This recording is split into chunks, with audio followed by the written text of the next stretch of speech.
In 2000, Mike Tyson was far from his ideal form, but remained the most dangerous fighter. Iron Mike kicked off the new millennium with victories over Julius Francis and Lou Savarese, finishing in a total of 3 rounds. The 34-year-old boxer was rescued by the famous knockout blow, which allows him to compensate for the loss in speed and defensive skills. After his imprisonment, Mike continued to sloppily train, relying on his unique talent. On October 20, 2000, Tyson met in Michigan with the famous Pole Andrew Golota.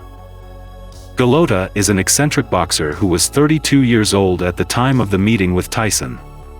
The Pole knew how to put on a show. 2 fights with Riddick Bowe were especially noteworthy. In the first duel, Golota knocked out the opponent with a forbidden blow to the groin, after which a mass brawl began in the arena. Andre himself, who willingly took part in the brawl, received several blows on the head with a walkie-talkie. In the rematch, the Pole outplayed the American counterpart, but managed to break through the whole series below the belt in the 9th round and again lost by disqualification. Bowe didn't fight for 8 years after that fight.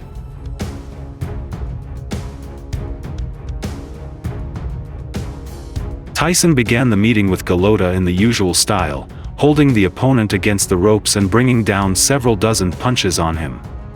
Andre was not helped by the advantage in size. Mike easily got out to a convenient distance for himself. The Pole could not adapt to the power of Iron Mike in any way, received damage, and at the end of the round fell into a knockdown after a powerful blow from the right. In the second round, Golota again acted as a punching bag, escaping mainly with the help of a clinch. Andre was frankly discouraged and after the gong made the most unexpected decision of all possible.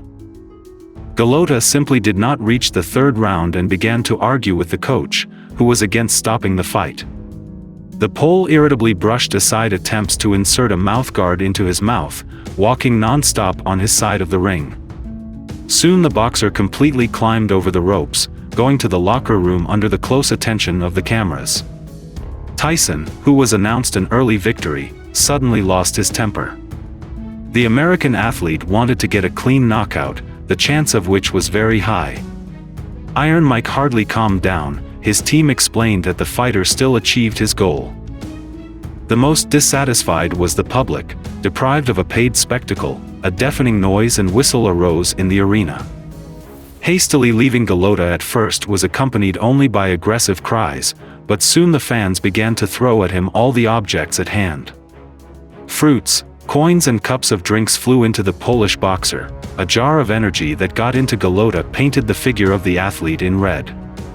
Under the growing hooting, the boxer, under the cover of the guards, finally hid in the back rooms.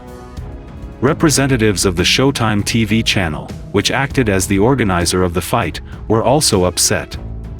Channel officials called Golota a coward and announced that they would no longer cooperate with the Polish athlete.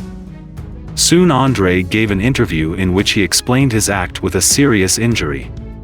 They laughed at his excuses, but a medical examination revealed serious injuries in the boxer, a broken cheekbone and a concussion. Also, Golota was diagnosed with problems with the spine, because of which he dropped out of the sport for almost 3 years. Tyson never got his victory. Traces of marijuana were found in his blood. The result of the meeting was cancelled. Iron Mike then knocked out Brian Nielsen and lost to the legendary Lennox Lewis in a title fight. After the failure, Tyson held 3 more official fights, losing twice. The great boxer, who never realized his potential to the end, left the sport at the age of 38. However, very soon, the 54-year-old Tyson returned to the ring and fought Roy Jones Jr.